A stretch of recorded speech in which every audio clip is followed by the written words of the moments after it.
Gaman að fá þig eins og. Já, takk. Gaman að vera kominn. Búin að vera svefnlausa nætur, eða? Nei, ég var alveg heiðilegur. Það er svona, ég náði svo vel í nótt allavega. Það var að skipta mestu máli, sko. En það er búið að vera álagt dálítið allan sólarhringinn síðustu. Já, hvað erum við með? 13. nóvember í dag og Trump vinnur, 7. nóvember. Þannig að þetta er búið að vera svona vika af léttri manju á þessum rafmynta mörkuðum. Já, við erum að taka þetta upp einmitt svona, þú veist, rúmri viku eftir að Trump vann kosningarnar og þú ert einn af eigendum myntkaupa. Einmitt. Og það er búið að vera rosalega, við erum búin að ætla að gera þátt rafmyndir í svolítan tíma, en þetta var svona, við ákváðum að þetta veri rétti tímabúturinn. Það er alltaf búið að vera rosalega sveifla í þessu núna bara eftir að úrslit kosningarna voru ljós. Já, vægast sagt. Hvað er að gerast? Það er hægt að benda á ansi margt, en ef maður á bara svona að benda á aðalfaktorinn, þá er það að þú ert í fyrsta skipti í sögunni komin með einfallega pro-Bitcoin forseta. Hann er vísu ekki búinn að taka við embættinu, hann tekur í 20. janúar.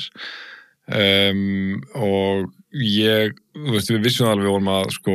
vorum fram eftir til, ég man ekki, 6-7 morgun á skrifstofuna að fylgjast með kosningunum, sko, því við vissum alltaf að þetta var gríðarlega þýðingar mikið fyrir bæði bara okkur sem Bitcoinera og augljóslega myntkaup og hérna reksturinn og alla viðskiptavinni myntkaupa, en hérna, ég skal samt vera alveg heiðarlegur að ég var ekki að ímynda mér að viðbrögðin yrðu svona instant og svona rækileg. Við sáum bara strax eiginlega bara nóttina, sko. Það er bara, þú veist, þá vorum við að sjá bara gríðarlega aukningu á innborgunum, viðskiptum, kaupum, sem hefur bara haldist nánast óslitið frá kosningum og ég meina Bitcoin, mér minna ég sé að fara rétt með að við hefum verið í svona 69.000 eða eitthvað svoleiðis á kosningadag. Já, þetta var 68.9. Já, þetta var eitthvað svoleiðis. Og ég minna við vorum að fara í 90 í fyrirnótt og aftur 90 í gær og við erum að slá hans tilbaka. Þegar ég tekkaði hérna ára við fórum að taka þetta upp, þá vorum við 87,6. Þannig að þú ert að sjá svakalega hækkun og ekki síst á öðrum rafmyndum. Og það er svona, þú veist, ég leggaði vana minn að ég vil helst ekki vera að setja svona mitt mannorðið annan nema undir Bitcoin. Ég er bara algjörlega til að standa og falla með Bitcoin, þú veist, bara alla leið. Ég er sjálfur alveg að leika mér með aðra rafmyndir, en það er bara svo mikilvægt að fólk gerir greinamun á Bitcoin annars vegar og svo krypto hins vegar. Það er bara dálítið annað konsept, en þessir fólk þarf að skilja með rafmyndamarkaðið og Bitcoin líka, er að þetta gengur alltaf í svona 4 ára hringrásum. Þetta við gert það í alla þessa 15 ára sögu. Þar sem það er alltaf helmingun sem gerist á 4 ára fresti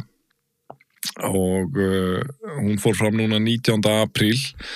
2024 og fyrir það var verið að grafa 900 Bitcoin á dag. Nú er verið að grafa 450 Bitcoin á dag. Myntgum sem dæmi fór í loftið 11. maí 2020, fyrir það hefði verið að grafa 1800 Bitcoin á dag og þá var Bitcoin í $8.000 og af hvaða svo sem ástæðum það er svona einfalda skýringin og hefur sannlega verið aðal drifkrafturinn í upphafi er að einfalda bara með því að helminga nýtt framboð sem kemur í umferð á hverjum degi, en ef eftirspurn helst, ég vil þá hún haldist bara svo sama, ég tala nú ekki með ef hún hérna eykst, að þá náttúrulega bara gefur auga leið af bara lögmáli framboðs og eftirspurnar að verðið náttúrulega keyrist upp. Og þessi áhrif hafi söguleg samingi yfirleitt tekið svona á bilinu 6 til 10 mánuði að almennilega kick inn. Það vill svo til að þetta er alltaf líka á kosningári í Bandaríkjónum, sko. Hvað er langt síðan þetta var núna? Síðan helmingunum var? 19. apríl á þessu ári. Þannig að þetta eru 7 mánuðir, eitthvað svo leiðis. Já, 6-7 mánuðir. Já, 6-7 mánuðir. Og hérna þannig að þú veist, við vorum alveg búnir að vera að sjá, ég meina árið byrjar í $42.500, þú veist, þannig að þetta var bara búið að vera frekar flott og solid ár, en maður fann það alveg, við vorum alltaf að tala þetta dæla, bara okkur, við erum að sjá aukningu á viðskiptum og við erum að sjá náttúrulega Bitcoin er að hækka og aðra myndir að hækka, en þetta er svona það sem við myndum vilja kalla svona pre-bull market, svona for-bólamarkaður á. Hvað er bólamarkaður? Já, bólamarkaður og bjarnamarkaður, þetta þýðing á ensku hugtökunum bull market og bear market, þegar maður vildi vera kannski aðeins svona meira döll í íslenskunni, þá getur maður sagt bara hækkunarfasi og lækkunarfasi. Hugtökin spretta af sér að nautin með hornin sín, þau íta öllu upp, skiluru, þú veist að þegar nautin eru við völdin þá bara að vera að íta öllu upp og svo koma byrninir og þeir rífa allt niður og við sjáum þessi trends sko á öllum öðrum mörkum líka, hlutabréfamörkum og þetta, en hins og bara í rafmyndum þá hafa þeir bara verið svo miklu íktari, þú veist, bara bólamarkar í rafmyndum bara þú veist, það bara þér að segja, ég meina, þú veist, það svona einhver hámarki svona bólamark, þá bara erfitt að ná að sofa á nóttunni, skiluru, og svo bara bjarnamarkaðir, þeir keyra Bitcoin, hafa verið að keyra Bitcoin 70-80% niður á botninum, sko, og aðra rafmyndir oft fara bara 90% niður eða jafnvel meira, sko. En það sem samt svo mikilvægt bara það voru auðvitað að týna sér í þessum skammtíma sveiflum og bara eitthvað, þú kannski lendir í því að segjum að það hefur keypt á toppinum nóvember 2021 í $69 og þú bara ég var að lesa eitthvað rétt, þetta færi $300, ég skal alveg opið fyrir því, ég var mjög sannfærður síðast að við færum yfir $100, það gerði svo ekki, $69 var toppurinn, en og margir þetta bara kaupa svo toppinn og svo panika að þeir ekki búin að sitja neina heimavinni í að skilja Bitcoin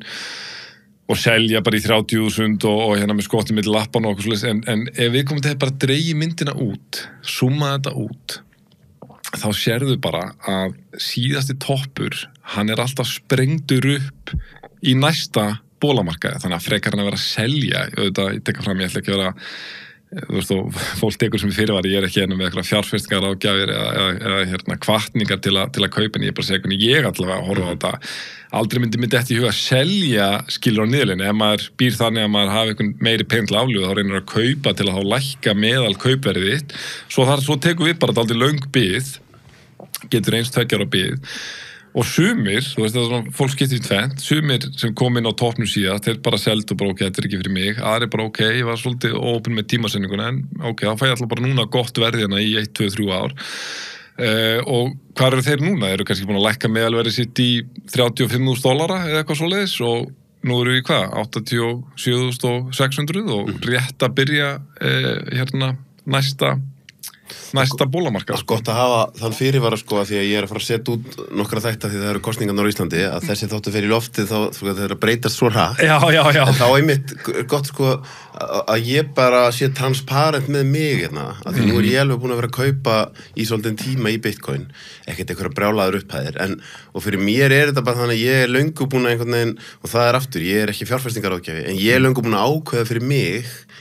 að þetta muni bara fara upp og til langs tíma sé þetta orðið, ef þú vilt vera með eggin í fleiri en einni körfu, að þá sé þetta orðið mjög vænlegu kostur og ég sé ekki annað en að sko þó að einhverjum myndi segja að maður væri innan gæsalega bara seinna að koma inn núna og kaupa Bitcoin eða ekki fljótur, þá ertu samt í raun og veru mjög fljótur að koma inn núna vegna þess að það sem sko þetta kannski svo bara með aðra hlutir sem að ef ég sletti mainstreamast þá þú veist það eru svo stórir hópar sem eiga eftir að koma inn í þetta og sérstaklega þetta heldur áfram að hækka umræðan heldur áfram að spyrjast út að þá bara svona þetta innan gæsalappa venjulega fólk það ekki ennþá byrjað að kaupa Bitcoin bara mjög langt frá því og lífeyrissjóðirnir ekki byrjað að kaupa Bitcoin ríkisstjórnir ekki nú eru svona fyrstu teiknin og loftum að opinberir aðilar sé að fara inn í þetta og þá hægt og rólega þetta náttúrulega bara verða eitthvað sem að verða valkostur sko, þetta fyrir að verða valkostur fyrir af og ömmu. Það nefnilega málið og sko þetta ár sem nú senn að líða það bara búið að vera sögulegt fyrir Bitcoin, fyrir margar hluta sakir eins og ári byrjar á því að BlackRock fær leyfi, BlackRock og Fidelity og okkur 10 aðri stór eignastýringahús í Bandaríkjunum. BlackRock hefur nokkru sinni verið nefndur í samsæriskenningafólki. Og mjög gott að bara adressa það, skilur að því að náttúrulega þeir sem í Bitcoin og ég sjálfur þannig líka og þetta svona fólk sem sko, við skulum segja að mest Bitcoin alltaf fyrir alla og það kom bara alls konar fólk í Bitcoin sérstaklega núna en svona einhvern kjarni sem búin að vera mjög lengi Bitcoin, þetta svona libertarian, anti-establishment fólk sko, og maður oft heyrt frá þeim bara ég drifin að BlackRock sé núna eitthvað komið í þetta skilum og ég segi bara ég skil alveg hvort að fara og ég ekki eitthvað að segja BlackRock bara geggja þetta frábært batteri, ég ekki að segja, ég bara segja hvort sem manni líkar það betur eða verð ef við viljum sem bitcoinerar að þetta verði fully established og samþykkt sem partur af þessu legacy kerfi sem við búum við þá engin önnur leið inn í sko að því markmiði heldur en að ráðandi öfl í því kerfi samþykki þetta og þetta með BlackRock eins og ég les þetta bara sko Larry Fink framkvæmdastjóri BlackRock hann segir 2017 Bitcoin bara vitleys þetta bara skam og engin helvita maður fjárfestir í þessu 2023 segir hann Bitcoin hefur burði til að gerbylta fjármálakerfinu eins og við þekkjum það og síðan þá hefur hann bara fylgt eftir með sterkar ummælum. Þetta líka bara spurningum mitt að vera ef þú horfir bara á, því nú þekkjum við kannski, það svona aðeins líklega kannski hjá vinstra fólki að vera alltaf rosa reiður út í þá sem eru ríkir, reiður út í, en spurningin sko, þú veist, ekki eitthvað partur af það sem vill kannski bara verið svolítið í þeirra liði, skilur, og þá það bara eins og að horfum á hlutabréf, langt aftur í tíman það bara ávöxtun af hlutabréfum þó það hefði keypt bara körfu með 500 stærstu fyrirtækjunum í Bandaríkjunum, ávöxtunin miklu meiri heldur en á einhverjum bankareikningum og þá ég meina, þú veist, ég ekki að fara sleppa því að kaupa Bitcoin ef að lífeyrissjóðarnir kom inn í þetta þvert á móti, bara ok, þá eru þeir að fara að auka virðið á Bitcoininu mínu og það bara gott, skilur því að sko það sem ég les út úr þessu með BlackRock og bara marga af þessum stóra aðalum að þeir eru náttúrulega búin að vera að stúdera þetta árum saman og þeir hafa örugglega verið að bara vonast og kannski lengi vel trúa því en sannarlega alltaf að vonast bara þetta hlýtur að bara deyja út þetta hlýtur bara, þú veist, þetta bara hlýtur að deyja út og þetta rugl bara hættir, skilur, því að þetta ef þetta verður ráðandi forsko í bara world finance þá við ekki með sama tangarhald, við getum ekki manipulera kerfið eins og höfum verið að geringa til. En svo þeir einfallega bara standa fram fyrir því, bara herðu, það alveg sama eitthvað veginn, þú veist, hvað við og allir, þú veist, Jamie Dimon og einhverjir hagfræðingar hjá Alþjóðagjaldeyrissjóðnum eða World Bank eða þessi spekingar hér á Íslandi skilur sem við erum að tala þetta niður. Þetta bara eitthvað svona sagt sko, þetta bara kakkalakki sem getur ekki drepa, þetta verður bara sterkara og sterkara og við munum aldrei geta stjórnað þessu því að Bitcoin bara decentralized application það getur engin stjórnað þessu, ekki svona bjóta til eða neinn ríkisstjórn eða fyrirtæki eða hvað og þá bara ok, þú veist, þá ekkert annað í stöðunni að gera en að við bara komum okkur inn í þetta eftir þeim leikreglum sem aðrir þurfa að spila eftir en við getum þá alltaf að nýta okkur þá bara stuð að við eigum miklu meiri pening en allir aðrir, þannig að við bara kaupum. Já, því ég myndi alltaf segja fyrir þá sem eru kannski hugsað mitt, eru neikvæður út í BlackRock eða lífeyrissjóð enna, þá það mitt, ég myndi alltaf segja ef að ráðandi öfl í peningakerfinu hefðu geta slögt á Bitcoin, þá hefðu þau gert bara 100%. Og þessum bara, þú veist, það eitthvað fallegt við að þau sé neyðast til að taka þá. Það það sem gerst. Og þetta hefðu þau vilja náttúrulega eftir að hyggja bara, þú veist, vera að kaupa þetta, bara þetta kostaði $1,000 eða eitthvað svoleiðis, en ekki vera að koma inn í þetta í $40,000 og þau eru að kaupa ennþá núna alveg grimmt í 90.000. Þannig að þú veist, maður at the end of the day bara að spilla fyrir sjálfur sér ef maður alltaf að berja hausnum í steinin skilur og bara já, nei, ég ætla ekki að taka þátt í þessu því að BlackRock í þessu eitthvað skilur því að þú veist hvern ertu á endanum að skaða þú ert ekki að skaða BlackRock sko, þú mynd bara að skaða sjálfa þig sko en þá tekið fram auðvitað að því kemna ég hafi rétt fyrir mér þeir sem trú á Bitcoin að þetta sé sannarlega framtíðin en bara í allir þessir 15 ára sögu ef þú ættir að teikna eitthvað Sölvi, ef þú ættir að bara ef við værum meira stattir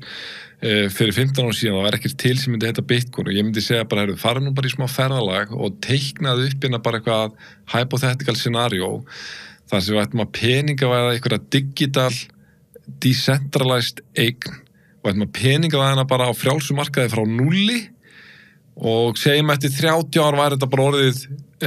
leading asset í heiminum. Hvernig heldur þetta ferðalega yrði? Og þú myndir fyrst hugsa þetta bara ekki að þetta aldrei svona galið scenario ég sé þetta ekki alveg sem raunat en ok, við skulum prófa experiment aðeins. Þú hefði sannarlega ekki bara sagt þetta verður eitthvað forrit og þetta bara fer úr 0 í bara $300 trillion market cap bara overnight, þú veist, nei, þetta bara ekki, þú veist, skilur, það ekki fræðilegt að gerast þannig, þetta mun gerast einmitt í ykkur svona phases og sveiflum og þetta, þú veist, þetta alltaf gert þannig að það ofitnar einhver bólamarkaður og með hverjum bólamarkaður þá vinst einhver ávinningur, einhver nýr aðili, eitthvað nýtt svona validation kemur á þetta. Síðasta bólamarkað 2020 þá var það rosalega mikið að fyrirtæki, skráð fyrirtæki, stór fyrirtæki í Bandaríkjunum voru farin að kaupa þetta, vogunarsjóðir voru farin að kaupa þetta og þetta miklu stærri hópur af almenningi, en það fóru yfir $1 trillion market cap, fórum við $1,000 milliardar market cap á Bitcoin sem ekkert lítið sko, þú veist það $1,000 milliardar eða eitthvað 140.000 milliardar króna. Og svo núna þá virðist ávinningurinn, þetta bara rétt að byrja bólamarkaðurinn, þannig að það náttúrulega skýrast betur, en svona eins og ég sé þetta, ávinningurinn nú eru stærstu fjárfestingahús í heimi búin að samþykkja þetta, sem búin að fá leyfi hjá bandaríska verðbréfaeftirlitinu að miðla þessu til sína viðskiptavina, og þetta að verða geopólitískt fyrirbæri, Bitcoin. Ég meina þú sér 2022 frekar en 2021, þá El Salvador fyrsta ríki í heiminum til að samþykja Bitcoin sem lögeyri, sem legal tender. Þeir keyptu hellinga Bitcoin, eitthvað í kringu $30,000 og svo að þeir keypt 1 Bitcoin á dag óháð gengi allar götur síðan. Það var rosalega mikið hlegja þeim og svo var einhverju svona gaurar, þú veist, einhverju hagfræðingur og annað eitthvað sem var að tala við eitthvað bara, þú veist, þið Bitcoin þetta var í miðjum bear market, maður svona sleikja sárin og þeir eitthvað svona strásalti sáðan eitthvað, þeir eru svo pathetic eitthvað, Bitcoin eitthvað, tala El Salvador, bara vei til hamingju, þeir eru með eitthvað 4. heimsríki en að gera þetta lögir, og ég svona segja, þú veist, ok, þú ert að segja allt þetta hérna, en þetta samt sem áður, þetta sjálfstætt ríki sem að gera þetta lögeri, og þú ert að segja hérna eitthvað, Bitcoin sé bara hérna hruni, við erum samt inn í kannski, þá voru kannski $20,000. Ef ég tala við fyrir 2 árum í $8,000, þá hefur þú sagt að það ekki séns að Bitcoin fari í $20,000 og nú ert að segja að sé hrunið í $20,000. Núna svo, með Trump-sigri, Trump mætir á Bitcoin ráðstefnuna í Nashville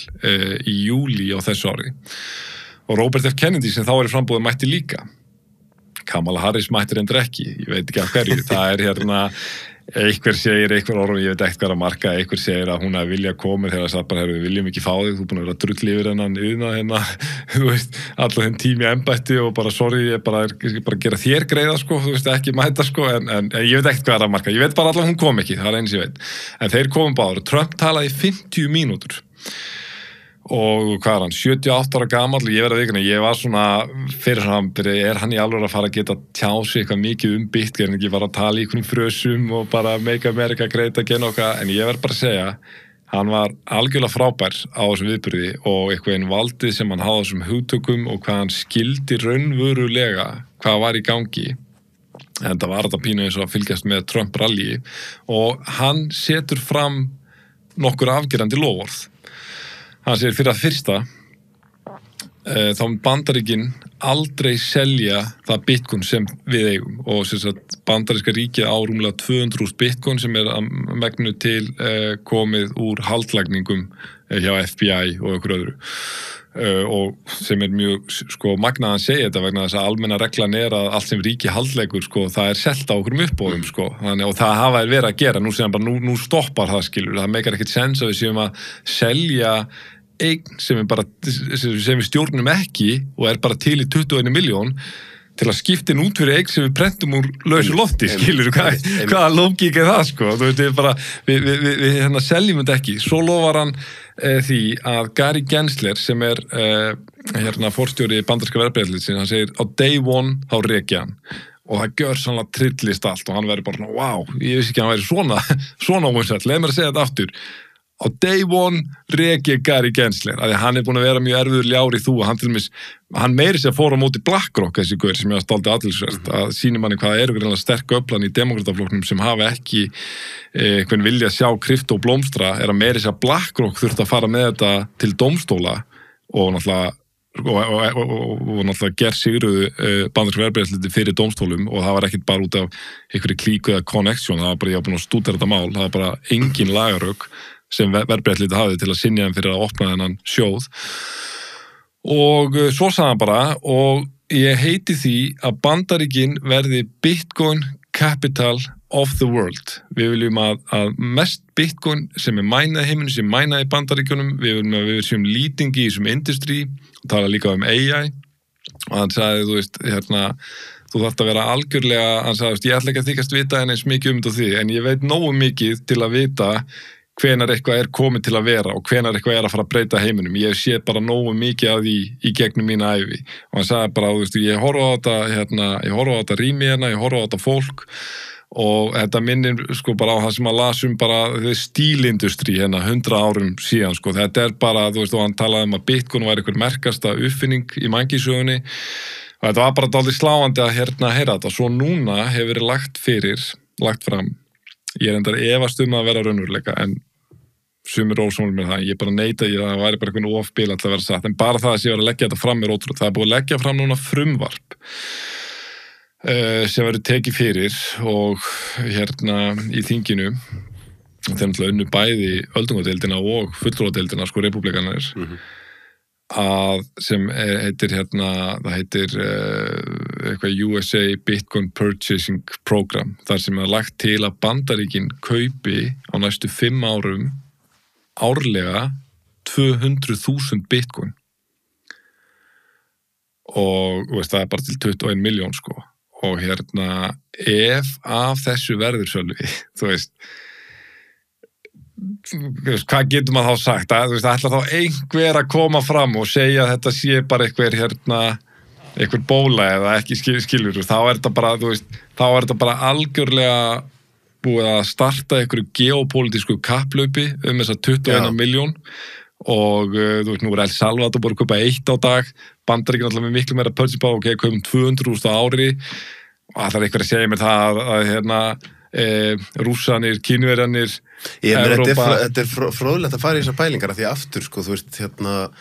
nú hef ég ekkert fyrir menn nema kannski bara svona, þú veist, innsæi mitt og síðan líka maður fylgist ágætlega með samfélagsmálum. En ég sé alveg fyrir mér í ekki svo fjarlægri framtíð að það verði umræða að íslenska ríkið eigi að kaupa Bitcoin.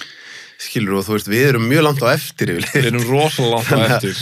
Þannig að maður hugsar einhvern veginn og þetta sem þú veist að nefna með bara fyrir þá sem er að hlusta og hafa kannski eða horfa og hafa kannski ekkert kynnt sér þetta að þá kemur þetta býta þetta einhver kryptocoin og þetta veist, við erum svo mikið vanadýr að okkur líður eins og þetta sé óörugt en svo hugsaðu býta hvað er þá örugt? Hvað er örugt? Ég meina við erum að tala bankarnir þeir eru þeir sem við horfum á að séu örugir bankar og peningar. Hvað er að gerast? Ég meina það er bara verðbólga, vextir. Ég meina ég persónulega lendi í hruninu að ég fer inn í banka minn sem að þá var sparisjóðurinn og mér sagt, skilur, þú kaupir eitthvað sem er sko þú veist, það er miklu betri ávöxtun þessu heldur en bara venjulegri bankabók og þá er það sko eitthvað svona hlutabréfasafn en mér var sagt sko af einhverjum öruggum ráðgjafa í þessum öruggubönkum þetta er nú safn sem er eiginlega bara í ríkisskuldabréfum þetta er bara, þú veist, þú ert bara að tala um að þú tvöfaldar vextina eitthvað og það er engin áhætt í þessu og ég hef verið að safna með sparifé sem byrjaði með skírnagjöf frá afa mínum það var svona 70-80% að þið þurrkað út sko. Já, og þá hugsa mér er það þannig að endanum náttúrulega bara lifum við í veröld þar sem ekkert er örugt við verðum bara að sætta okkur við það óöryggi er hluti af tilverunni en á einhvern hátt þú veist að því ég fór og kynnti mér þetta talsveit mikið á sínum tíma þetta með peninga og gullfótinn og síðan þegar gullfóturinn er tekin af og síðan þegar Wall Street kemur og síðan á árunum fyrir hrun, þetta er bara orðið kasínó, skilja. Þetta er orðið algjört þetta er bara kasínó. Og þetta er eitthvað orðið svo, og það sem ég tek rosalega mikið eftir núna er að svona fyrir 4 árum og ég vil trúa því að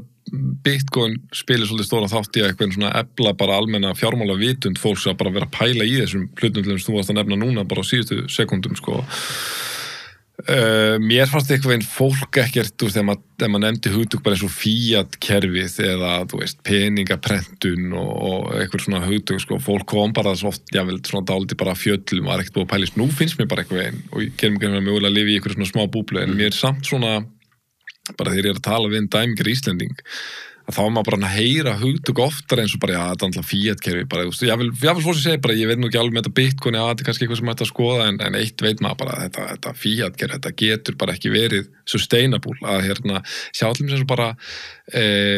sko, ég held að vera árið 2022, 2 árum eftir að fyrsta COVID-bylgjan skellur á,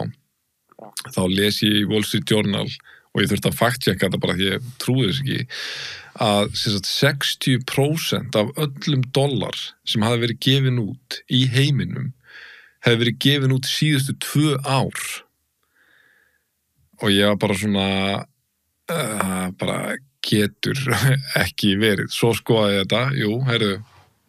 það var 27% aukning á peningamagni í umferð 2020, það voru þessi quantitative easing viðbrögð við COVID-bylgjunni og svo var heldur 29% eða eitthvað því að þú leggur þetta ekki bara saman að því að 29% leggst á við sko stærri tölu þá var þetta það bil 60% og svo var samt sko CPI-indexi sem þá neysluvísutalan sko verðbólgsan neysluvísutölu í Bandaríkjunum á þessum tíma var bara 1% og maður bara svona ok, bara sorry ég er ekki alveg að skilja hvernig er þetta auka peningamann í umferð 60% en ég á eitthvað að trúa því að verðbólga sé bara 1% og þar kemur þessu sem er þar langmesta skamið í þessu Fiat-kerfi eða við skulum segja næstmesta skamið mesta skamið er náttúrulega bara hvað er prenta peninga Þú talar Fiat-kerfi, þú talar bara þetta svona hefðbundna peningakerfi fljótandi gjaldmiðla sem eru prentaðar úr lausu lofti og það sem fyndið að fólk spyr sko, hvað er á bakvið Bitcoin ég sé bók, við skulum alveg tala það mér langar að spyrja það fyrst árum við tölum það, hvað er á bakvið peningi þinn? Nákvæmlega. Hvað er á bakvið peningi þinn? Já, það sem er á bakvið peningakerfið, myndi ég segja, er bara trú fólks og það að við höfum samþykkt að það er það eina sem er á bakvið. Það eina sem heldur peningakerfinu upp er að við höfum komið okkur saman að þetta sé kerfið okkar og við ákveðum, sko leið og það kemur áhlaup á kerfið eins og gerist í hruninu, þá sjáum við hvað það er, sko svo í sletti fragile. Já, einmitt, ég myndi bæta við, ég myndi orða það þannig að ég myndi segja að það er 100% rétt að aðalatri sem er á bakvið hvaða pening sem er, hvort sem það er gull, bitcoin eða krónan, það er eins og segir, það er trúin og traustið. En ég myndi segja að þeir bæta við eina sem á telja þessu kerfi núna til tekna ef svo má orðið komast eitthvað sem stundum hagfræðingar fara að tala sko þegar maður er að bera saman bitcoin og pening út í maður sér að þeir segja já sko samkvæmt lögum í öllum ríkjum þá er það sem er sá gjaldmiðill sem er lögeyrir að það verður að greiða skatta og önnur opinber gjöld með þessum gjaldmiðli sko þannig að þú ert búin að þá sko lögleiða mandatory eftirspurn og þetta sér þetta mun Bitcoin ekkert hafa sko þannig að alveg sama hvað fólki finnst íslensku krónuna að þá er hér bara búið að lögleiða og bara þvinga fram eftirspurn og þess vegna bara mun hún standast tímastöðun. Vandamáli bara við þetta er að viðkomandi sem tala svona, ég trúi því ekki að hann hafi stúdera söguna því að ef þú til dæmis ferð og skoðar fyrirbæri óða verðbólgu, til dæmis bara á Wikipedia eða bara almennt Google, þú mynd sjá svona 50 ríki sem þið hefði ekki óra fyrir, að hefði orðið fyrir óða verðbólgu og til marks hvað það eru þröng skilyrði til að teljast uppfylla óðaverðbólgu að meira sem í ríkisstjórn Gunnars Thoroddsen 1983 þegar við fórum í 83,3% verðbólgu og í ágústmánuðum ársgrundvelli fórum í 130%, það eru örugglega einhverjir hlustendur sem voru upp að þess tíma mun eftir bara þessar tölu 130% en yfir ári var hún 83%. Það uppfyllir ekki einu sinni skilyrði óðaverðbólgu, þannig að Ísland er ekki einu sinni á þessum lista þú veist, við erum að tala óðaverðbólgu þá er þetta bara orðið það mikil verðbólga, þú 1000% plus að bara peningunum bókstaflega hættir að fungera og í öllum þessum ríkjum þá var alveg þessi löggjöf skilurðu, það var alveg þessi löggjöf að það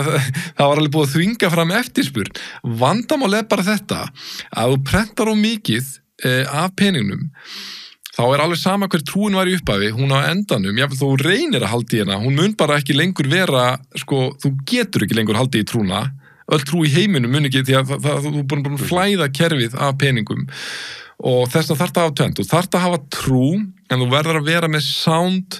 fundamentals sko, sem Bitcoin, gull með það og Bitcoin með það miklu betra. Það að segja, Bitcoin algjörlega sjaldgæft, það bara til 21 milljón. Þetta höfuðskilyrði, sound money, það scarcity eða sjaldgæfni. Það verður að vera færanlegt, auðvelt að láta skipta hendum milli manna. Það má segja að þetta eitt atriði sem feldi gull fyrir rest sko, og erfitt í hraðari heimi að vera að færa gull á milli. Það verður að vera deilanlegt, þú getur brotið 1 Bitcoin í 100 milljón einingar.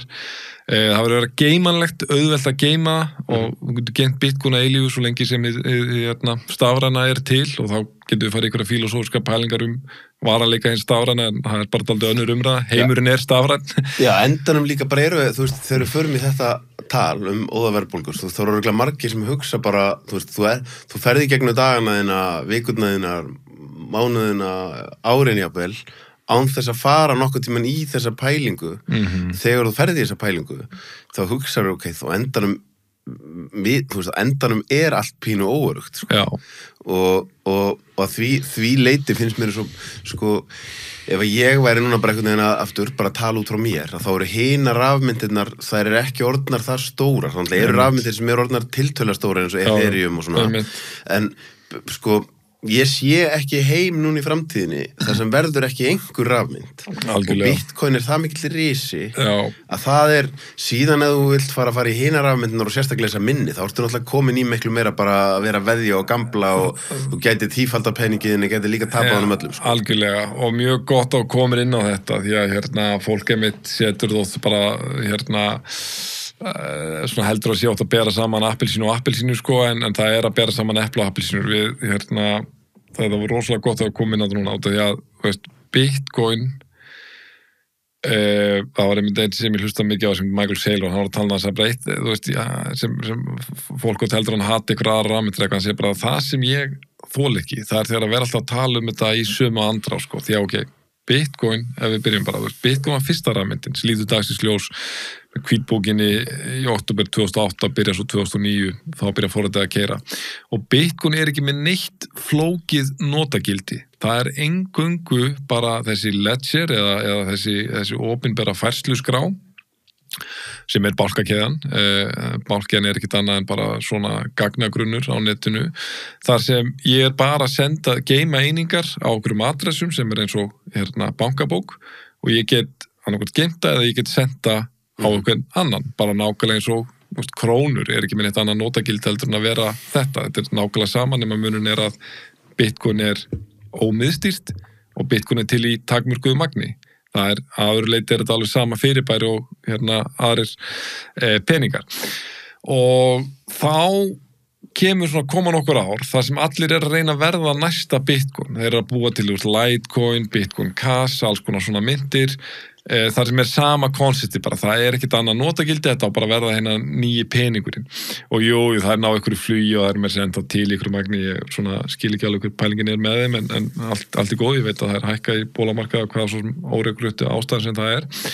en svo bara orðið svo algjöraljóst að Bitcoin bara búið að gersigra þetta kapplaup sem sagt nýja stafræna gullið sem þú veist, nýji internet peningurinn að þá koma svona aðra að segja bara okkur, við getum ekki lengur verið að búa til einhverjar rafmyntir sem heita Litecoin eða Bitcoin Cash eða hvað því raunin eru bara að búa til Bitcoin 2, 3, 4 og 5 sko, og þetta alltaf alveg eins kóði meira og minna, en þú getur bara ekki afritað, getur ekki kopjað þessi network effekt sem Bitcoin hefur, þú getur kopjað kóðan, gert það alveg eins, það engin vandi, en þú getur ekki kopjað það eru 300 miljón mann sem eiga Bitcoin, skilur, þú myndir ekki geta kopjað network-effekti. Þannig að þá kemur þetta sko, ok, en getum við gert eitthvað annað með þessa bálkakeðju tækni og verðum með svona smá bland eins og Bitcoin þar sem það verður eitthvað token, þú veist, en við ætlum að reyna að marketa og búa til eitthvað real world utility. Þannig við erum ekkert beint í samkeppni við Bitcoin, við erum bara að sína okkur Bitcoin flott fyrir það sem það bara store of value, en við ætlum þú veist, og þá koma myndir eins og Solana, Ethereum, allt þetta og þær eru svona með agenda eða við ætlum bara að raunverulega gerbreyta innviðum fjármálakerfisins þar sem við teljum okkur trúum að þú munur ekki lengur þurfa þessi sko miðstýrðu plattform, þessi centrast plattform bara eins og bankana og þetta til að vera að slá lán eða geima pening og við höldum að þú getur gert þetta allt bara decentralized með bálkakeðutækninni Hvað gott orð fyrir decentralized? Það bara dreifstýrt afsaka sig, maður svo fara að segja reyna slett ekki svona mikið en bara þegar maður í krypto og bara maður einhvern les bara en það er dreifstýrt eða ómiðstýrt en dreifstýrt er miklu betra orð og og sko En það ekki líka sko ef við förum aðeins í þessar pælingar að þú talar dreifstýrt nú erum við sko eins og ég sé þetta þá gerði COVID-tímabilið svolítið það að það er svona hægt og rólega búið að vera að gerast við erum búin að vera að lifa í tíma þar sem að maður bara horfir á fréttatíma klukkan 7 og þar manni sagður sannleikurinn og svo erum svona hægt og rólega farin í nýjan heim þar sem að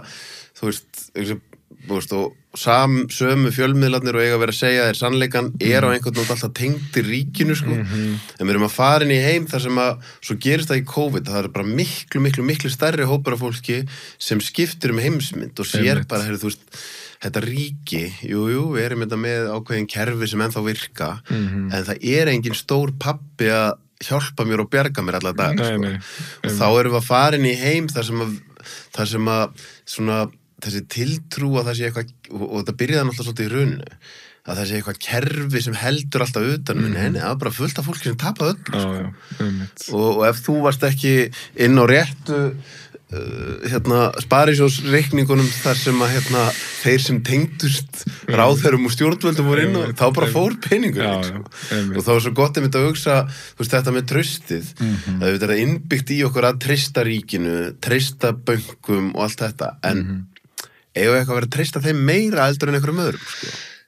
Nei, þetta og ég held að þetta traust bara eins og þú ert raunverulega sko, þetta traust fer allavega ekki vaxandi, þetta traust í samfélaginu sko, ég vil enda meina að það fer þverrandi en líka af því að þú nefnir sko þetta svona dreifstýrða og millilegalausa trend sem við erum að sjá, til dæmis að nefnum fjölmiðlun þú náttúrulega veist það og þekkir það miklu betur en ég en ég svona velti fyrir mér sko erum við að fara að sjá meginströms fjölmiðla vera með sama vægi og hafa í dag eftir 10 ár eru þeir með eitthvað í líkingu við sama vægi núna og voru með fyrir 10 árum síðan skilur Nei, bara enga veginn og ég meina heldur þú að það sé einhver þróun sem að fara að ganga tilbaka skilur, eru við ekki bara að fara meira í þá átt og það er það sem klárlega og það er það sem að horfa á eins og ég nefndi á það með íslenska ríkisstjórnum að fara að kaupa bitcoin við erum alltaf aldrei langt á eftir það sem að gerast á Íslandi upplifi að tiltrúin á fjölmiðla að minnka en sko strúktúrin á þessum litla markaði samt þannig að yfirburðastaða RÚV bara það mikið að við erum dálítið á eftir á í að fara í þá stöðu að eins og var að gera svona, þetta er fyrstu kosningar sem maður má alveg augljóslega segja, það má alveg segja kannski líka kosningarna 2020 og 2016 sérstaklega núna í Bandaríkjunum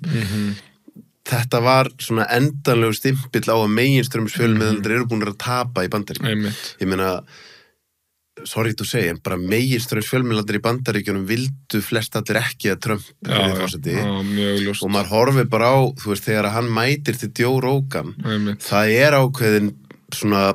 það var ákveðið moment í þessu þegar hann mætir þangað og það sko bara á YouTube 50 miljón view svo annað eins á X gamla Twitter, svo annað eins á Spotify ég ætla bara að færa rök fyrir þetta er stærsta podcast mannkynssögunar Joe Rogan segir, ég bauð Kamala Harrisinga og ég meiri sér að sagði bara, ég veit að þið eruð í Texas það er bara opið spil, þið komið bara ég skal koma þetta miðan hún mætti ekki, skilur og fær bara klukkutíma og þá sem að annarkvort gerði hún stórkostleg mistök með því að mæti ekki af því hún hefði kannski bara náða að sína fólki manneskjuna Kamala Harris eða að þetta hefði bara enda mjög illa og hún hefði bara aldrei geta mætt út af því þetta hefði bara enda mjög illa sko. Þetta hefði verið 538 núli á neðinni Nei, ég ætla ekki að vera þetta pólitískur Þetta er smá út úr hjá Þetta er samtaleg En rétt áður ef ég klára, rétt áður og komst þetta inn þá kíkti ég á Vísi núna í morgun og þá sé ég fyrirsögn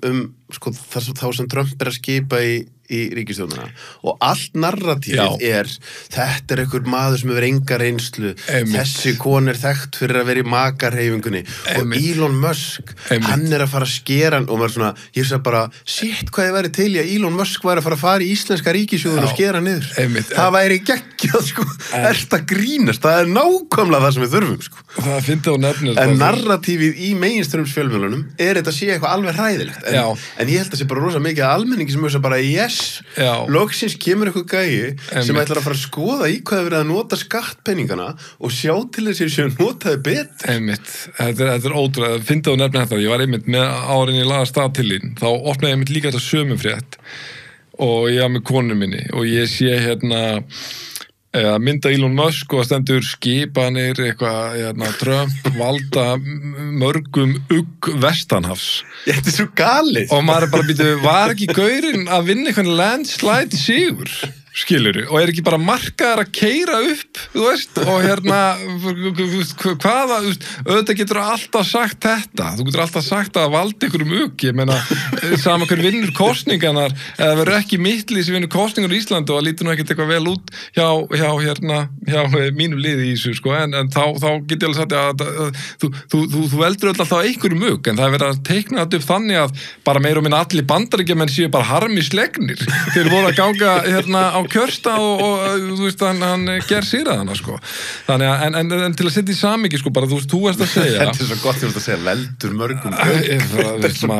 er svo gali orð maður alltaf býða eftir hvernig væri bara að segja þetta eru skipannar þú þarft ekki að segja þetta valdug eða sé að vekja lukku bara segðu bara hverja skipanir eru ég fæ svo bara að segja hvort mér lítist á þær ekki sko, við getum bara rætt að ég ætla bara að segja, ég vona eftir kosningarna núna á Íslandi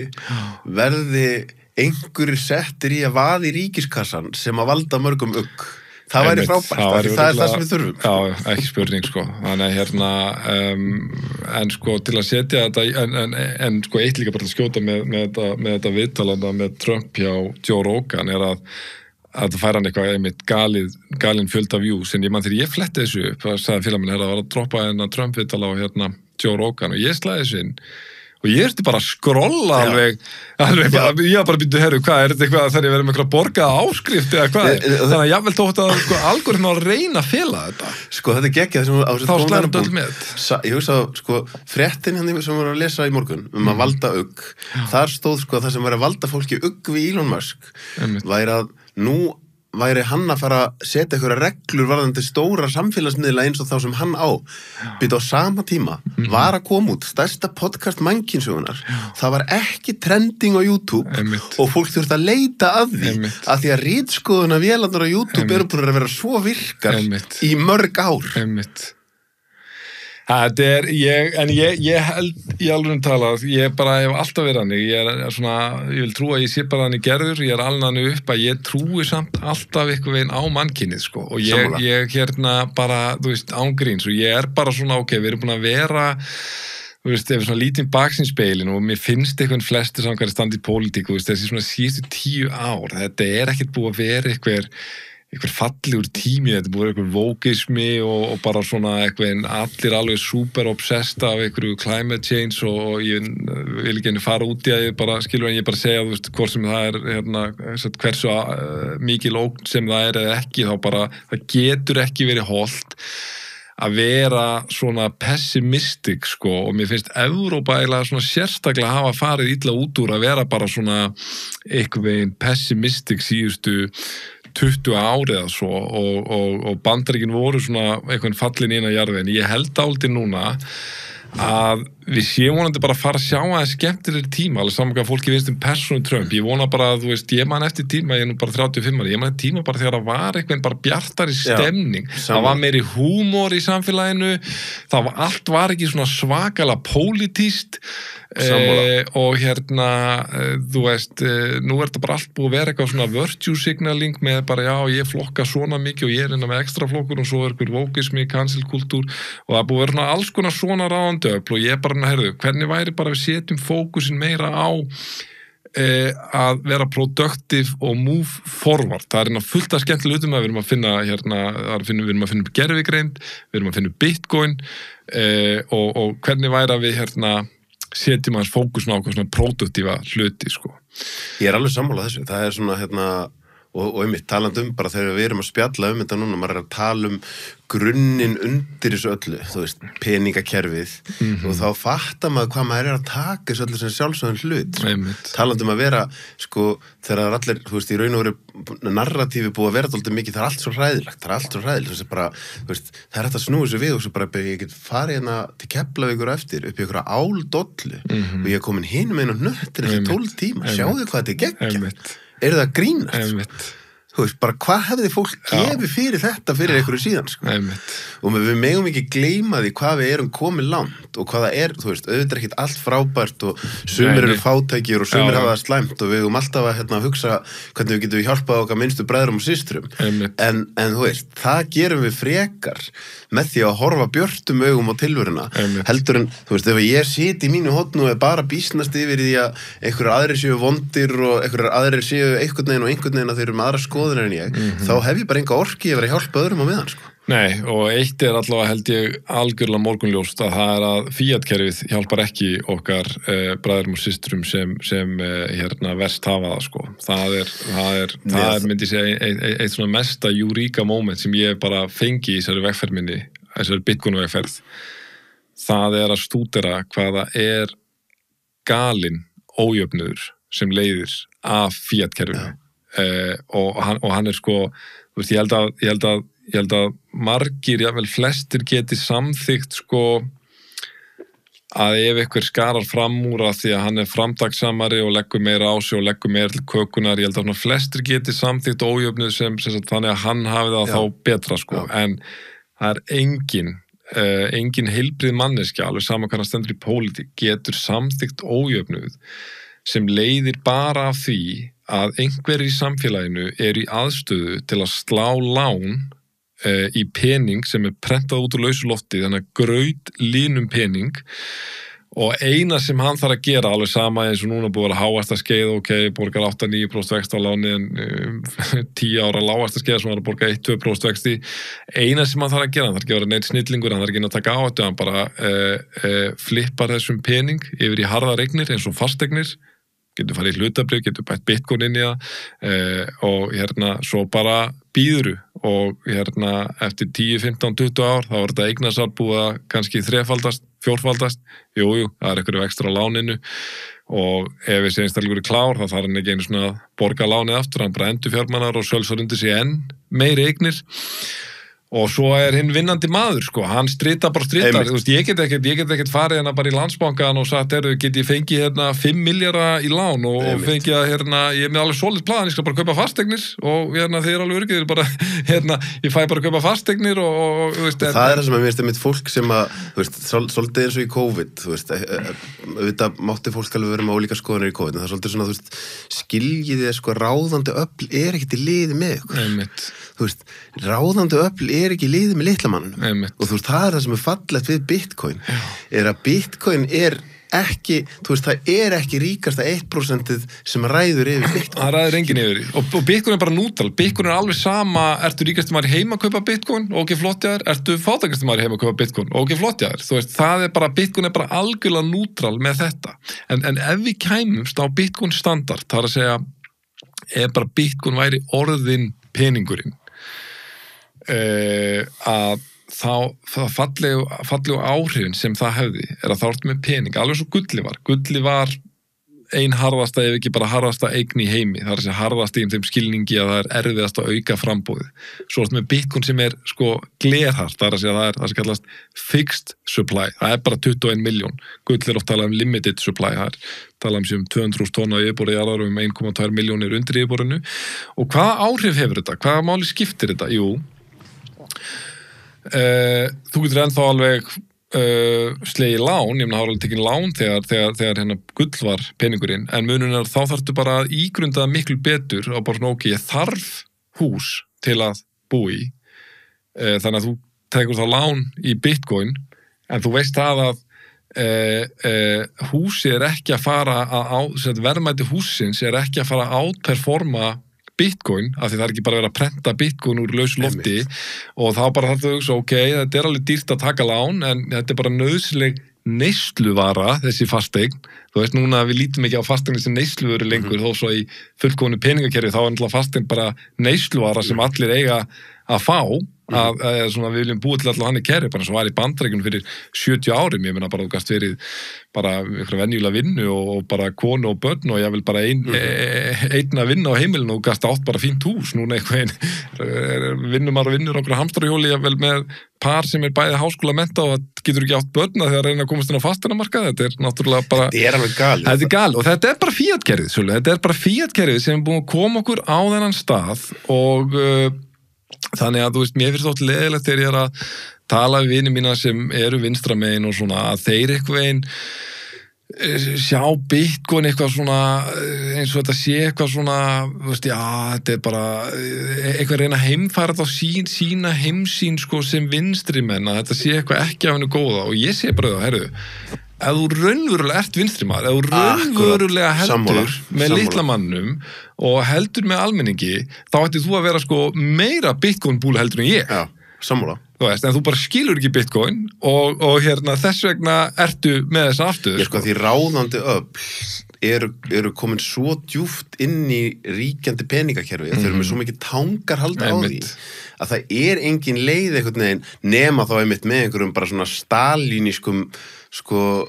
aðgerðum sem heldur ekki eitthvað sem að hugnast mér sko, en þú veist það væri bara eina leiðin til þess að hrist upp í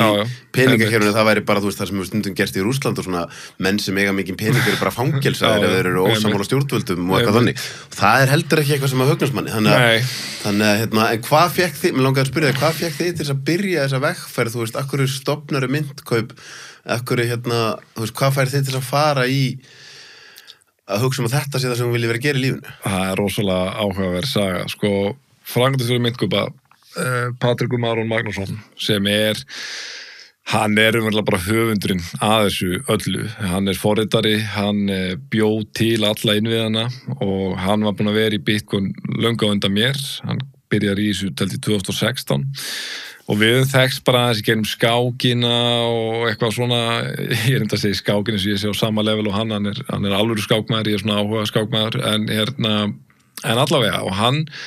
var búinn að vera í einhverjum 2 árum í að forrita alla innviðina í myndkaupum, en var þá komin að því að þurfa að fara í gegnum skráningaferli hjá fjármálaeftirlitinu.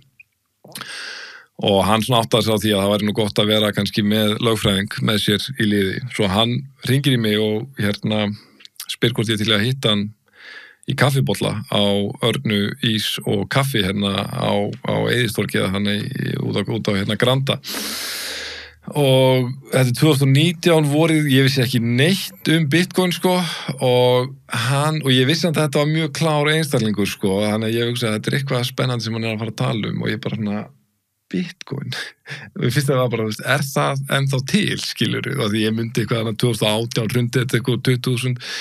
og hann segir bara svona þvílíkri ástríðu bara, þú veist, Kjartan það ótrúlega mikilvægt og ég vil vera hluti af því að íslenska þjóðin verði ekki eftir á í að tilengja sér Bitcoin og þannig erum við sko í $3.000 þannig kostaði Bitcoin $3.000 og ég bara svona horfið á hann að gaur bara svona, þú veist hann ekki svona klár eins og ég held eða skilur, ég bara svona ég vissi bara ekki neitt hana Bitcoin, ég bara heldur að sé einhver markaður fyrir að fyrsta fyrir Bitcoin skiptimarkað á Íslandi og hann sagði bara 100%. Þetta það kemur í bylgjum, það var náttúrulega Bitcoin-æði það var bólamarkað nummer 2, við verðum að ná, þetta 2019 sagði bara við verðum að ná að vera komnir í loftið, sko helst fyrir 2020, að minnstakosti snemma árs 2020 því að þá mun næsti bólamarkaður byrja og við náðum skráningunni í gegn, tók 11 mánuði, náðum henni í gegn apríl, maí og ég bara svona fer heim eftir hans fund og ég bara svona ok, þú veist, eitt allavega veit ég held að hann sé í smá rugli með þetta en það allavega augljóst að það eitthvað meira á bakvið þetta fyrirbæri heldur ég var búin að gefa mér, ég held bara að það væri algjört rugl, sko, skilurðu svo ég byrja að lesa og svo ég bara svona, þú veist, holy lord, sko, af hverju, og ég man á þessu fundi, það var náttúrulega grátlega ég segi við hann, herru, ok, ég held að það sé ennþá okkar bulli, ég til að setja 100 áskall í þetta, segi ég, og það var það sem var svona áhrifri, það var moment sem ég sagði, ok, hann gæti verið on to something með þetta. Já, ég sagði, ég með 100 áskall í M-bankanum, ég til að setja 100 áskall í þetta, hvernig ger ég þetta? Hann sagði, það er vandamálið, þú veist, núna, þú ert að KYC-aði með að senda eitthvað ljósit af einhverju vegabréfi, eitthvað út í heim og eitthvað, þetta er bara algjört bull og kostar heilmikið að koma peningum á þessi plattform og þetta getur tekið nokkra daga, þannig ég enda á að gera ekkert í þessu, í sko $3.000, getur ímyndað hvað 100 áskall, hvað er verið að tala 0,25 bitcoin. Þetta er 30-földun. Já, þetta er einmitt, við fengið 0,25 bitcoin fyrir 100 áskallana skiluru, 100 áskall er ekki 0,01 bitcoin í dag sko, og og ég eitthvað svona, ok, hann sagði bara, hér á Íslandi ertu með rafræn skilríki, við erum með rafræn skilríki og við erum með súper góða innviði með bankamillifærslur, þannig að ég vil bara búið til plattform, þar sem þú getur KYC-aðið með rafræn skilríkjum og þú notar innlenda bankamillifærslu sem eru instant og þú veist, við erum í bara sérstöðu hérna á Íslandi til að vera framarlega til einhverju tækni, en vandinn er bara að Íslendingar eru svo clueless þetta og ég vil að þú veist, að ég fann bara, hann talaði af þannig samfæringu að bara, þú veist, ef við ætlum ekki að vera bara irrelevant hérna eftir 30-40 ár þá verðum við að vera framalega til einhverju bitcoin. Og já, ég held að svona, þetta er að eldast ágætlega hjá Patriki. En hver er sko núna ef að fólk sko er að kaupa sér bitcoin, til dæmis hjá ykkur, þá er það að kaupa í raun og þú ert bara með app og þú sér það, en síðan er fólk sem vill sko vera svona meira, eins og þá áttu þinn eigin lykil. Já, við bjóðum upp á og eins og öll alvöru kryptoplatform, ég myndi aldrei versla hjá platformin sem býður ekki upp á þann möguleika að þú getur einfallega, þú leggur inn pening og svo kaupir bitcoin eða eitthvað aðra mynd, en ég vil náttúrulega bara vera að tala um bitcoin og svo er, þú veist, alltaf í boði að færa bitcoinið þitt yfir á eigið veski og þá ertu bara með það þú getur verið með það bara app í símanum eða þú getur verið með svo kalt veski þar sem það er ekki tengt við internetið og munun er að sko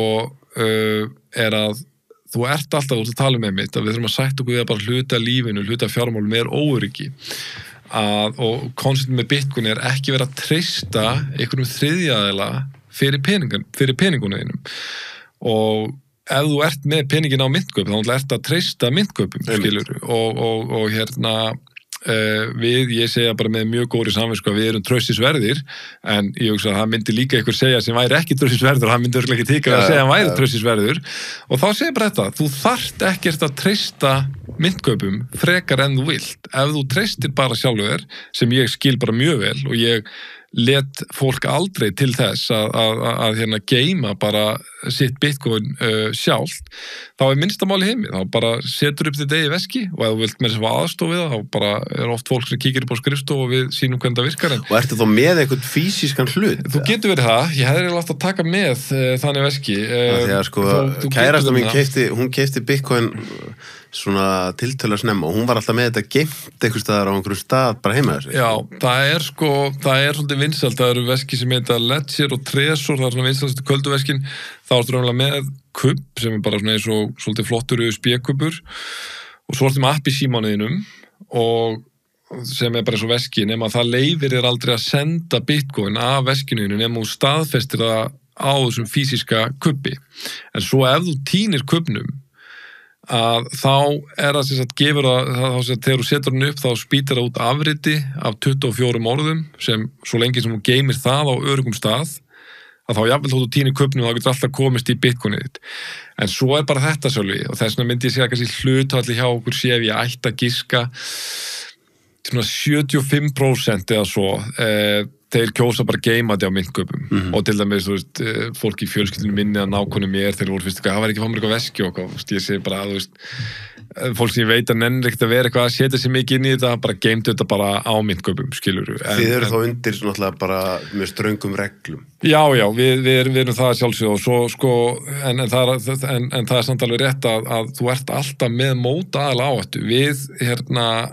geimum allt okkar á stærstu kaupull næststærstu kaupull í heimi sem er Coinbase, sem er sem sagt sama kaupull og BlackRock og þeir að geyma hjá af því að það lögum samkvæmt ekkert því til fyrirstöðu að kaupöll eins og hérna við geymum þetta sjálfir á köldum veskjum sko, en það finnst mér persónulega bara vera dálítið galið sko, þú veist að hérna sem sagt mér bara alveg eins og með segjum til dæmis BlackRock, þeir þurfa að ákveða hvernig ætlum að varsla þetta Bitcoin. Þeir hefði geta bara sagt, já, þið kaup Bitcoin og við geymum á okkar eigin kalda veski. Þeir gera ekki það, velja allir, þú veist, El Salvador, BlackRock, þeir velja Coinbase, sem þeir eru skráðir á bandarískan hlutabréfamarkað, þeir eru undir hérna eftirliti SEC. Þetta er mjög góð heimspekilega æfing, sko, að hugsa bara, já, nú er ég að kaupa Bitcoin, já, hvað ef að myntkaup klikka? Já, bara... Og þá myndi þið segja, já, hvað ef að Coinbase klikka? Algjörlega. Og þetta er svo góð heimspekilega æfing, af því þetta fær mann þá líka til þess að hugsa, sem kannski, þetta fær fólk til þess að hugsa, sem það kannski ekki að hugsa frá degi til dags. Það nákvæmlega sama gildur allt sem þú átt. Bara 100%. Pening og allt. Já. Nema bara, það svo skilyrt inn í okkur að bankarnir séu fullkomlega öruggir. Þráttur að sé ekkert svo langt síðan fórum í gegnum nákvæmlega, og það meiri sem eins og í gegnum það, þá höfum við samt haldið áfram bara, þú veist, þannig að þetta er svo góð heimspekilega æfingu, menn að þá talaðum ég hitt einu svona mann frá Argentínu sem hafði farið í gegnum óðaverðbólgunar þar, og þetta er svona maður, hann var vínframleiðandi, sko, hann er svona 55 ára þegar ég hitt hann, hann sagði, Sölvi, ég get bara sagt við þið, sko, það sem ég hef lært að þessum óðaverðbólgum, peningar eru bara til þess að nota á, þannig að þú veist, annarkvort kaupa þér góða, fallega hluti, eða gera eitthvað sem er virkilega skemmtilegt, ferðalög, góðu matur, eitthvað svona skemmtilegt. Ég myndi segja þessu 100% sammálanum hvaða fiat peninga var það, sko. Já. Það er bara 100%, þetta heimfærist, þessi speki heimfærist fullkomlega á fiat peninga. Og það þessi Bitcoin að breyta leiknum, að nú erum við að, sko, þú veist, make money store of value again, sko, skilur að eins og gullið var, sko. Já, þá þetta að horfa á þetta eins og bara, þú veist, segjum sem svo einhverjir sem að eiga eitthvað til þess að, þú veist, að ég hugsa núna, til dæmis bara fyrir einhverju síðan þá gerði ég skipti á tölvunni minni og ég ætti nú ekki að segja þetta upp á þetta því að Tolli er vinur minn, sko, Tolli Mortens, ég skipti á tölvunni minni og tollamálverki og svo seldi ég tollamálverki og ég sé núna bara kólröng ákvörðin að selja þetta málverki, sko. Þú veist að í staðin fyrir að við séum að þú veist að horfa á og veist þá getur þú að horsta á að þú átt eitthvað pening, ok, hvar núna vil ég, ég horfa á Bitcoin sé eitthvað svona langtíma fjárfesting, skilur þú veist að því ég persónulega fyrir mig er búin að ákveða að Bitcoin muni fara yfir 300.000, sko, skilur og jafnvel yfir 500.000 þá er það bara eitthvað sem ég er búin að, og nú er ég ekki að ráðleggja öðrum, fyrir mig er ég bara búin að ákveða, það er alveg saman þú að taka einhverja dífu niður, eða eins og núna þegar þetta fóru upp, ég er ekkert að fara að selja þetta, skilur, þetta er bara langtíma eign og þá er einmitt gott að hugsa, sko, bara svona til lengri tíma, þú veist, ef þú horfir langt aftur í tíman, þá hefur kannski verið einmitt sniðugt að kaupa málverk, kaupa jafnvel gullklump, þú veist, bara kaupa hluti sem eru fyrir utan þetta hefðbundna fiat-kerfi, sko. Af því að, sko, þú veist, ég man eftir ég horfði á heimildamynd, ég horfði á hana 2020 og hún var frá 2013 og þá var Bitcoin í eitthvað $200 eftir alveg gigantíska hækkun, sko, eins og það verið eitthvað $7 2012 eða eitthvað og blaðamaður spyr þá, sko, hann sem var að taka viðtal við, hann sagði, þú veist, en er maður ekki of seinn í þetta núna, skilur, hann var í þú veist, er maður ekki of seinn að vera að kaupa Bitcoin núna í $200 okkar og ég man bara, og þannig er ég að horfa á þess að heimildamyndi að Bitcoin er eitthvað $8 með eitthvað og gaurinn segir, sko, 2013 pældi því að segja þetta 2013 hann segir bara... Ég er góður í hugareiningi, ég er að reikna út eftir 450 földur. Já, og hann er að segja, einmitt, og hann er að segja, sko, þú verður ekki of seinn að kaupa Bitcoin í $1.000.000 ekki frekar en þú ert of seinn að tilengja þér internetið þó að sé núna eftir 10 ár. Og ég bara svona, þú veist, þá er það bara hvernig, þú veist, bara, þannig er ég enn svona, ég er alveg komið mjög klart sannfæringu, en ég er bara svona, þú veist, hvernig bara dettur svona gaur $1.000.000, sko, bara ef maður segir $1.000.000 í dag, þá er fólk bara, slaka á, ekki þegar $1.000.000, samt erum við 90.000, sko, hann voru í $200 okkar dollarum, að því, þú veist, fólk þarf að endan að sko segja, ok, af hverju er þetta alltaf að hækka? Af hverju kemur þetta alltaf 5 sinnum sterkara tilbaka eftir hvern bjarnamarkað á 4 ára frest og sprengir síðustu hæðir og með hverjum sem sagt bólamarkað og kemur, þetta er ekki bara verðið að hækka, það ekki eins og sé ekkert að gerast í heiminum í kringum Bitcoin, þú ert komið BlackRock, Trump þetta að vera geopolítist, þú ert að fá vonasjóði, bráðum held ég að fara að koma lífeyrissjóðir, það þegar byrja að gerast í smá mæli með BlackRock og þetta þannig að þú veist, það væri annað, ég myndi kannski skilja ef það væri bara engin að tala Bitcoin, það væri engin umræð Bitcoin einstar, það væri eitthvað ekkert þetta að koma á staði hvað konstant, það væri bara eitthvað verðmiði sem væri að hækka, þá myndi ég kannski skilja að fólk væri svona pínu, en þú veist, lítu bara á hvað að gerast, lítu á hver fundamentals eru með Bitcoin, þetta sem var að tellja upp á hann og hvað narratífið í heiminum og þá þarftu bara að spyrja þig, ok, ef þú heldur að það sé eitthvað tímann að fara að hætta að hækka og ég veit að auðvitað ofitnar þetta á tíma og skellu niður, ég að tala sko hætta að hækka í stóra samhengi til lengri tíma hver þá rökin fyrir því? Komdu þá bara með þau og eina sem maður heyrir bara, já, þetta bara eitthvað svona bóla, þetta bara eitthvað svona bara, já, en málið sko, og það það sem þau nefnir sko munurinn frá síðustu, þú veist, eins og segir til langstíma, þá þetta hækka, svo lækkar þetta aðeins, svo hækkar þetta meira, svo lækkar þetta en það alltaf fleira og fleira að koma um borð og ef við segjum að það sem hefur haldið peningakerfinu uppi, það sem hélt gullkerfinu uppi, það trú því fleiri sem að koma inn og því stærri aðilar sem koma inn og þegar opinberir aðilar fara að koma inn því erfið að verður að afskrifa þetta sem einhverja bólu og í raun og það bara hægt og rólega að verða út Já, það bara orðið silly núna sko, ég myndi segja að það var silly fyrir 4 árum en núna það orðið, að því að sko, þetta tvennt, þetta að segja, trúin algjörlega nauðsynleg og sko sound fundamentals eða góð grundvallar atriði, þetta tvennt sem þarf að fara saman, því að jável að þú hefur trúna þá munur hún á endanum þverra út ef grundvallar atriðin og það nummer 1 var sjálfgefni, scarcity sko, og það ástæðan fyrir að óðaverðbólgan, þú veist trúin fór ekki fyrst, skilur heldur en að trúin var alveg bara á kerfinu svo bara þegar það búið að rústa þessum grundvallaratriðum með ofbrendun, þá endanum bara hverfur trúin alveg sama hversu mikið reynir að halda henni á nefanum og hérna þá, og fólk kemur eitthvað, já, þetta er bara svo túlíbanaðan, við höfum alveg séð eitthvað svona áður og ég er bara, ok nú þessi 5 grundvallaratriði sem ég var að nefna hérna, við byrjuðum á hérna sjálfgefni, rýmar þetta einhverju leyti við túlíbana æðið skilur og fólk nei, það er ekkit meiri dýpt á mótrökunum og það er það sem ég finn svo sorglegt, þú veist, auðvitað er ég alveg til í að, hérna, maður er alltaf til að heyra hina hliðina, sannleikurinn er alltaf bara sá að hinn hliðin sem að koma með mótrökin þegar maður að, þú veist, nenni alltaf hlusta á þetta lengur, þetta er alltaf sama og það skín alltaf í gegn að þessir einstælingar sem að tala gegn Bitcoin, þeir hafa ekki sett svo mikið sem 10 mínútur í að stúdera þetta fyrirbæri og þá er maður bara svona, þú veist sem það er áhugavert, sko, því þá tölum við bara menn eins og Jordan Peterson, þú veist, þeir sem gagnrýna mest eru þeir sem hafa ekki hlustað þannig að þetta er oft svoleiðis að hérna, þeir sem að ef að þú myndir núna segja, herðu, já, Sölvi, það er kannski komið tími fyrir mig á að fasta þeir sem myndir segja að það er ekki gott fyrir að fasta er þeir sem hafa ekki prófað að fasta þeir sem segja að það er ekki gott fyrir að fara í kaldabottin er þeir sem hafa ekki gert það sjálfur þeir hafa lesið eitthvað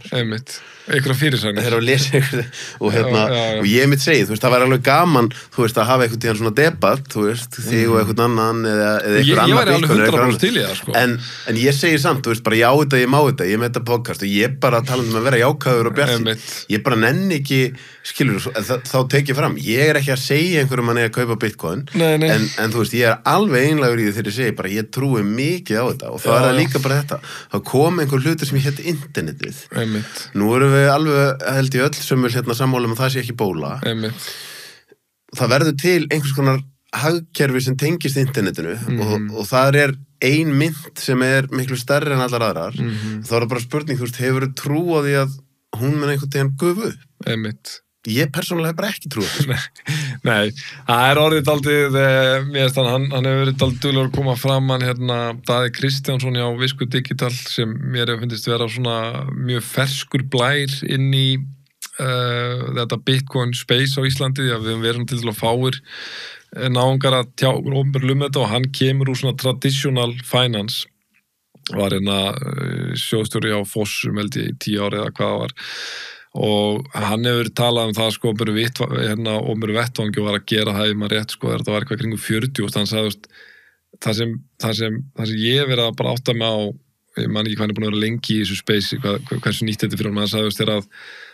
maður horfir sem traditional fjárfestir þá er bara ákveð hugtak sem maður kallar núllrisk eða núlláhætta bara hver er áhættan á að einhver eignaflokkur, svona spekulatífur eignaflokkur, hver áttan að hreinlega bara fari í 0. Og hann sagði, ég man ekki hvað ára hann sagði var, en það var allavega einhvern tímann að gerast þessari vegferðans, þar sem hann bara áttar sig á því að bara 0 riskið ekki lengur fyrir hendi gagnvart Bitcoin. En þá sagði hann, en eftir stendur að heimurinn mun þurfa að gera dálítið upp við sig, sko, hvert nákvæmlega verður hlutverk Bitcoin í framtíðinni, og maður sér að þessi BlackRock dálítið, þeir ekki endilega trú á þá heimsmynd að þetta verði bara global peningurinn. Ég trú á þá heimsmynd og margir aðrir, en þeir segja bara Bitcoin gæti átt svona 40-50 földun inni bara ef það ætlar að verða nýja stafræna gullið, af því að nú til dæmis Bitcoin er $1,700 miljardar, $1.7 trillion sko market cap, gullið með 16 sem þá tæplega 10-földun, en af því að þetta stafrænt og af því að þetta bara einhvern miklu, þú veist, meira relevant, skilur, að þetta digital og þetta dreifstýrt og þetta er nýja fyrir bara, þá segir sko þá bara þess að gull ekki að maksa sitt hlutverk sem store value, þó það sé $16 trillion. Það alveg svigrúm á markaðnum fyrir bara þetta hlutverk sem gull búin að gera, bara vera geymslu verðmæti upp á svona $50 trillion. Þannig að það finnir maður aldrei narrativi hjá svona konservativ fjárfestum. Við erum að kaupa Bitcoin af því við höldum á endanum muni Bitcoin ná að metta sig sem bara svona undisputed bara store of value. Ég veit að fyrir ekki að ég byrja að tala ensku nánast hérna, ég reyna að hemja mig, sem bara óskoraðar eignaflokkur sem geymir verðmæti yfir lengri tíma og verði gegn sveiflum, svipa eins og gull búið að vera að gera. Og þannig að mögulega verður það örlögin hjá Bitcoin, og ég alveg sáttur við það væri frábært. Ég held að heimurinn væri strax miklu betur og það myndi gefa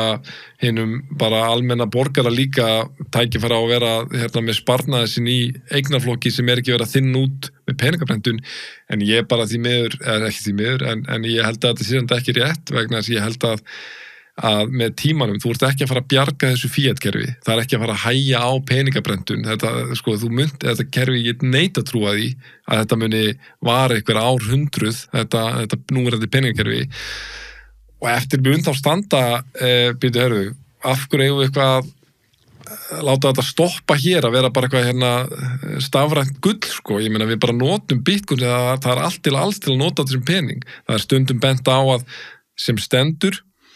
þá Bitcoin fullkomið stórgreiðslukerfi, af því að færslur taka tiltölulega langan tíma, svona 10-30 mínútur, og eru enn aðeins og kostnaðarsamar. Það ekki rokkar, en það svona yfirleitt í kringum $0,5 að senda Bitcoin færsla af stað, rokkar aðeins, en þá bara eins og með peningakerfi núna, þú með einhverjum stórgreiðslukerfi eins og Swift, svo bara þróar efra laga það, ég veit ég hún pínu tæknilegur hérna, en það sér til forrit sem heitir Lightning Network, sem þá verið að forrita sér efra lag á Bitcoin, og það gert til þess að einn daginn verði engin vandi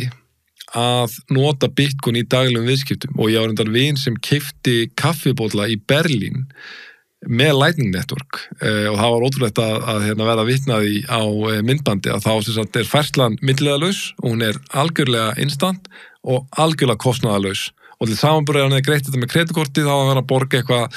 ég man ekki að það var 10-11 krónur í kostnaði eitthvað, en hann borgaði bara 0, og á hans var mjög tæknilega í þetta, en þá þetta bara hann að þú með grunnlagið sem bara Bitcoin, og svo býrðu til efralag, og þar ertu með þín veski, og þá setur bara eitthvað smá inneign inn á þetta efralag, kannski bara 0,1 Bitcoin eða eitthvað, og svo talar það saman, kostnaðarlaust, instant, ekki ósvipa bara verið með vísakerfi, það bara svona efra lag, svo fer uppgjör fram bara síðar á 30 daga fresti eða eitthvað, og þetta umvel bara sama koncept. Ég veit að þetta svolítið tæklegt, en ég bara segja, því að ég veit að sumir alltaf með gagnrýnina að Bitcoin sé of óskilvirt til að geta verið greiðslumiðlunarkerfi, og þá er ég bara að benda á að það er engin vandi að forrita efra lag. Já, ég meni, bara því stærra sem það verður, því meira verður, svo ég sletti það þurr, svona incentivið til þess að bara búa til lausn. Ég er að segja það, sko. Það verður alltaf búin til lausn. Þannig að ég sé það ekki sem vandamál, sko. Það getur ekki orðið vandamál, sko. Ekki séns. Og en ef ekki, við erum að verða flottir, ef ekki að hvetja fólk til að skoða lágmarki kynna sér þetta, vegna þess að maður hugsaður mitt er svona, talandum bara Jóa Bólnum, bara manninn á götunni. Það eina sem ég hugsaði núna eftir, ég var alveg búin að kaupa soldið í Bitcoin og ég ásold smá í Tesla líka, ég reyndi að keypti þarna fyrir einhverju síðan og það hækkaði mjög mikið, svo seldi ég bara hagnaðin og svo bara hrundi það. En það eina sem ég hugsaði núna er bara, vá, hvað mér finnst ég hafi verið vittlaus eftir á að hafa ekki stokkað upp á Bitcoin og Tesla fyrir þessar kostningar, vegna þess að ég sko, talandum fjölmiðlarnir voru að reyna að segja okkur að þetta verður hnífjafna kostningar. Það var aldrei þannig. Sko, Trump var kjörinn forseti 2016 þegar hann var að mælast miklu lægri en Hillary Clinton. Síðast stóð þetta frekar tæft en hann tapaði, en þá var hann að mælast sko undir. Hann var að mælast yfir í skoðanakonunum í öllum sveifluríkjum fram á síðasta dag og samt voru allir fjölmiðlarnir að segja okkur að þetta er svo hnífjafnt. Ég sé bara, allar undirliggjandi tölur sína þetta er ekki að fara að vera hnífjafnt og þá hugsa maður sko, vá hvað ég var vitlaus að kveiki ekki á því að ég hefði alltaf sett bara allan peningin og Trump var að fara að vinna þetta og þá hefði maður náttúrulega líka getið sett allan peningin á að Tesla væri að fara upp að því Elon Musk er bara búin að setja allt undir og að Bitcoin væri að fara upp. Þannig að það er svona langar mann að hvetja fólk til þess að vera inn í þessum hlutum þannig að þú geti tekið ákvarðanir þegar eitthvað er að verða frekar augljóst. En þú þurfir ekki að hugsa eftir á, heyrðu, það hefði nú verið næs að tvöfalda sparið fyrir mitt þarna, þú veist, ég sé það eftir á að það lá frekar ljóst fyrir. Sko. Ég sami ekki vilja benda líka á að við erum einmitt að reyna að vera að dreifa bóðskapnum og við erum með lítil hlaðvarp sjálfur sem heitir hlaðvarp Myntkaupa sem er aðgengilegt á Spotify, þannig að það eru með svona málum líðandi stundar í þessum rafmyndaheimi. Já, bara eins og segi, það er leiðilegt hvað við erum sammála en ég er bara, þú veist, ég get ekkert logið af fólki, ég er bara trú á það. Það er bara svona. Ég er bara skilji, manna best. Og það segir maður, og við erum að koma inn í heim líka það sem einmitt, það er alltaf einhverju sérfræðingar að taka ákvarðanir fyrir mann. Ég bara hvet fólk til að hlusta á sitt eigið innsæi. Já, algjörlega. Bara kynna sér málin, hlusta svo á sitt eigið innsæi. Hvað segir þitt eigið innsæið núverandi peningakjara? Þú þurft ekki að taka mín orð eða þín orð fyrir því að það sé svolítið skrítið. Sko. Þetta er vel orðað. Ég myndi oft hugsa það sjálfur, sko, að innsæi, ég held að núna á tímum, sko, þess að gríðarlega upplýsingaflóðs og þess að gríðarlega áreitis að það verður aldrei verið mikilvægra að vera með gott innsæi, sko. En það er núna og það er bara að fara hérna aukast. Ég held að verði minna og minna mikilvægur að vera klár í hefðbundum skilningi af því að þú ert að fá alltaf þess að gervigreind og allt þetta sem gerði allt fyrir okkur, en að vera þetta sko, vera vitur, þú veist, vera með þetta visdóm sko, eins og að segja í staðan fyrir intelligence á ensku, ég held að vægi þessi að fara að aukast gríðarlega á næstu árum og eins og nefnir þetta innsæi af því að sko já, bara þú ert með endalaust áreiti af upplýsingum og allir sérfræðingar að segja hitt, segja þetta, einhverjir hagfræðingar að segja Bitcoin sé dautt eða segja Trump geti ekki unnið eða hvað það er. Maður harpa alltaf bara svona, þú veist, hvað segir þetta hérna mér, sko? Já, þarna erum við bara rosalega mikið sammála því að við búum í heimi þar sem verið að sko bombardera á okkur upplýsingum þú veist, bara daginn út og daginn inn og þá fyrir mig núna þannig að ég er búin að vera að setja það inn í svona vanadagbókina mín að reyna að taka 30 mínútur á dag ég kalla það bara airplane mode það sem ég er unplugga frá öllum áreitum sko. Yfir mið, sko, svo ger ég þetta líka fyrst á mótnana og áður en ég fer að sofa á kvöldin af því að ég held að þarna eins og þú ert að orða þetta vel þegar þú segir að það er að verða minna og minna virð ég geti bara að fara á internet og sótt allar upplýsingar sem ég þarf sko. en innsæði næ ekki það á internet sko. Það er alveg málið sko. Og það er þú veist, aftur svo ég sé bara svona transparent að það psychedelic hefur hjálpað mér mikið með þetta sko, að það sterkasta sem ég fengi út úr því er að upplifa bara sko, hinn nýja viska er að muna að því upplýsingarnar allar inn í þessu DNA og þær í innsæðin okkar en það getur verið flókið að tengjast því sko. Já, einmitt ekki spurning dásamlegt, bara frábært að fá þig í heimsókn og